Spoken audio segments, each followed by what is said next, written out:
दोस्तों, आज की इस गौतम बुद्ध की कहानी से आपको बहुत कुछ सीखने मिलने वाला है, इसलिए इस कहानी को अंत तक ज़रूर सुनें।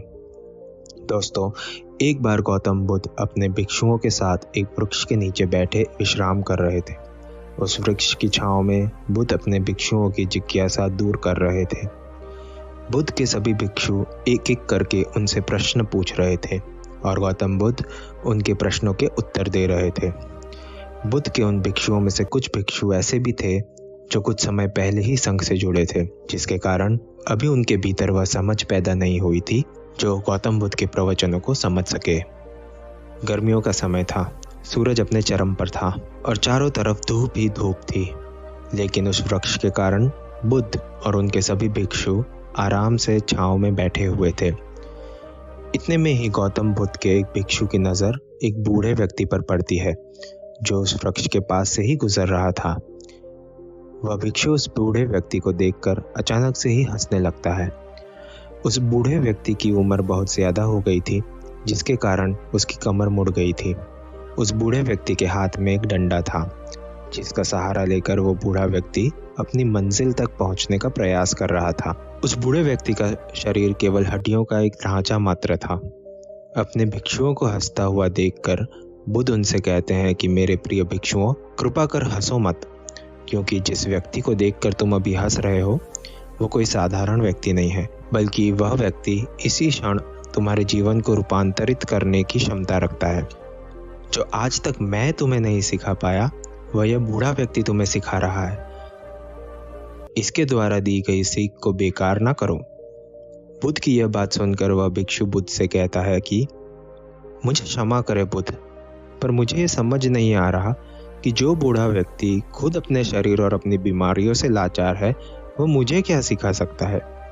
फिर बुद्ध उस भिक्षु से कहते हैं कि बूढ़ा व्यक्ति तुम्हें तुम्हारा भविष्य दिखा रहा है। जिस बुढ़ापे और लाचारी को देखकर तुम अभी हंस रहे हो, वो बुढ़ापा और लाचारी तुम्हारे जीवन में भी आने वाली है। वह बूढ़ा व्यक्ति तुमसे कह रहा है, अभी समय है, इस स्वस्थ शरीर को अच्छे कर्म करने के लिए उपयोग करो। अगर तुम्हारा ये स्वस्थ शरीर तुम्हारे हाथ से निकल गया तो फिर ये वापस नहीं आएगा।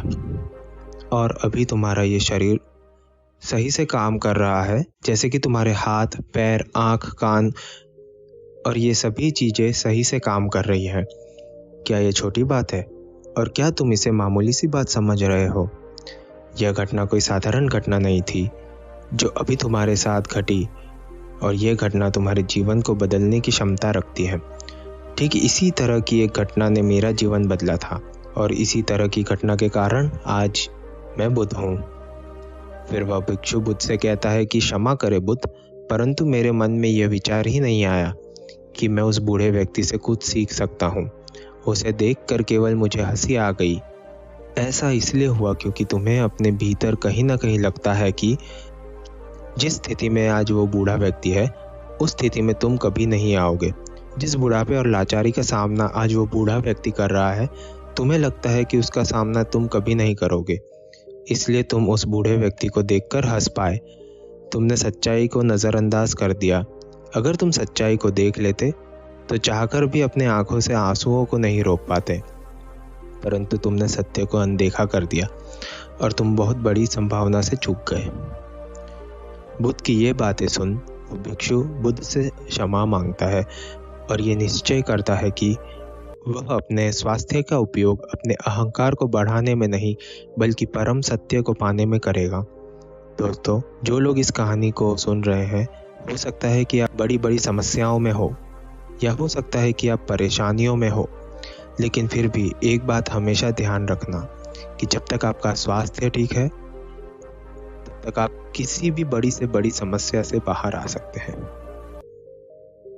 दोस्तों, इसलिए बुद्ध ने कहा है कि हमारा स्वास्थ्य हमारा सबसे बड़ा उपहार है जो हमें इस सृष्टि से मिला हुआ है, इसलिए इसका उपयोग सही से करें। दोस्तों, आपको ये गौतम बुद्ध की कहानी कैसी लगी, कृपया करके हमें नीचे कमेंट बॉक्स में कमेंट करके ज़रूर बताएं। और अगर आपको यह कहानी पसंद आई हो तो अपने दोस्तों के साथ अवश्य शेयर करें, ताकि और लोगों को भी गौतम बुद्ध की शिक्षाप्रद कहानी सुनने का मौका मिले।